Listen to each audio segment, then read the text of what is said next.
Hello, chess lovers. Welcome back to Chess Tricky. I'm about to share a super aggressive gambit once played by Bobby Fischer. With this gambit, Bobby Fischer won easily in just 17 moves. There's going to be an incredible sacrifice. This game was played in the United States in 1964 against Gloger J. White plays the Polish opening, also known as the Sokolski opening. If black takes, the bishop captures back, while also putting pressure on g7. So black responds with f6. White's main line is a3, stopping black's dark-squared bishop from coming in. Fischer continues with e4. You can already smell the Tartakower Gambit vibes. Black quickly accepts the gambit. Bishop c4. The main line. Look at White's pair of unstoppable monster bishops. Black has to be very careful before castling. Knight jumps to e2 to save its life. Black's position is starting to look a bit clumsy. Okay, you need to be careful here. The knight is supporting the d5 pawn, so Gloger can safely castle kingside. It didn't take long before the queen immediately gave check. Black blocks the queen's attack with knight g6. Or if the pawn blocks instead, you can continue with queen to h4, putting pressure on f6. And if the rook tries to defend the pawn, then of course h7 falls. And white can continue with f4, creating pressure in the center, while also opening up your sniper bishop, ready to pull the trigger. So sorry, but now you're going to live in misery. Okay, let's get back to the game. Black continue with knight to g6, blocking check, f4. Then comes f5. This knight is about to become this kid's breakfast. Of course, pawn has to capture.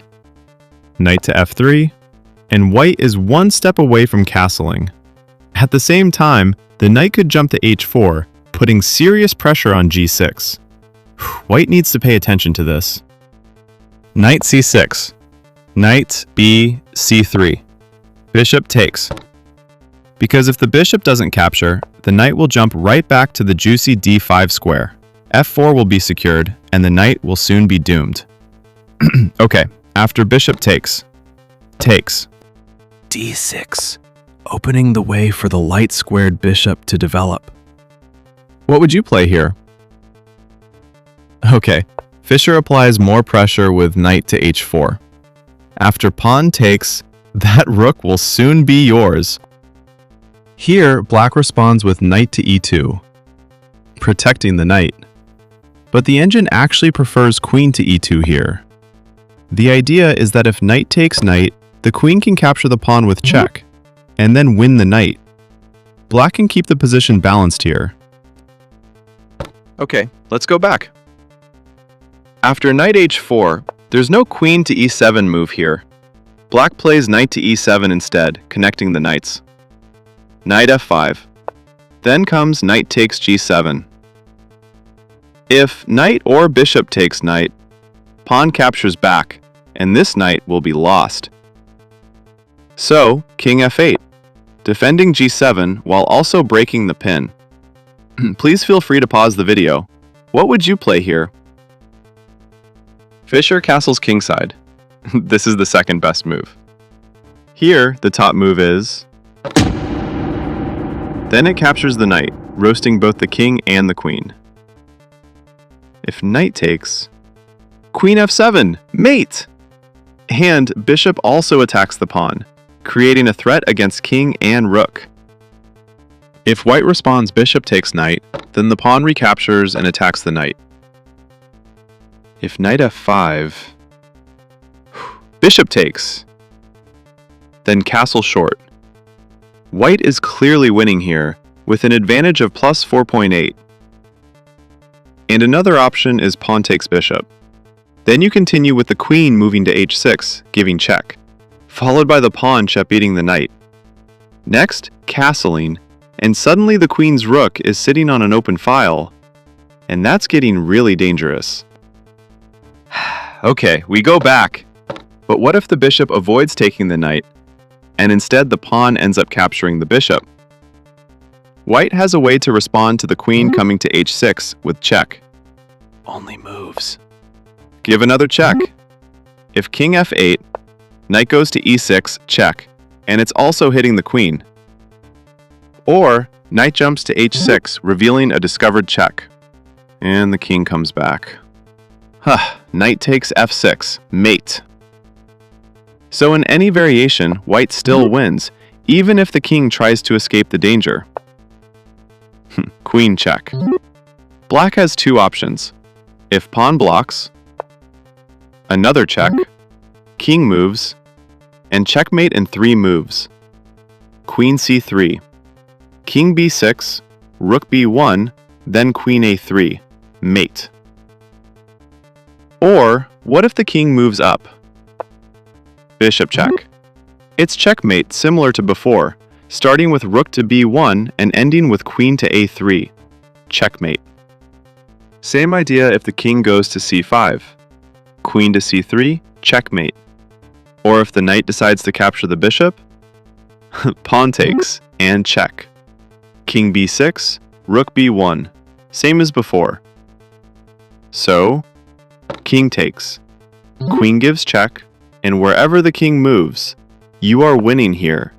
And this is checkmate in 4 moves after pawn to d4 with a check. Okay, let's continue the actual game. After king f8, no bishop takes, but instead, white castles.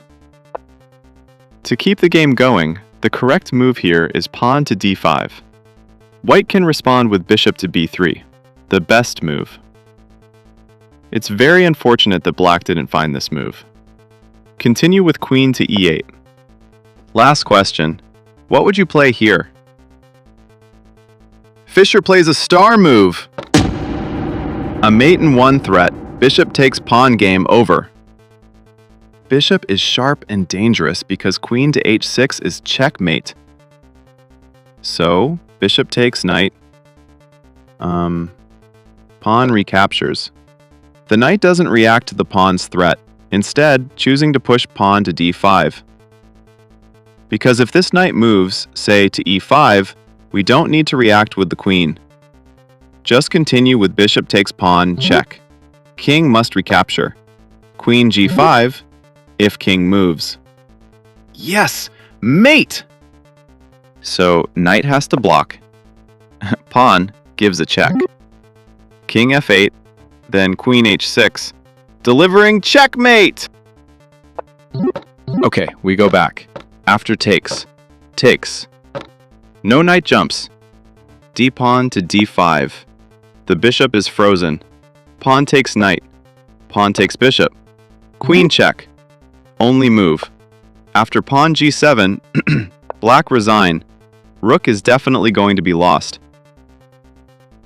Or if the game continues, for instance, pawn takes bishop. And of course, the pawn promotes. King takes.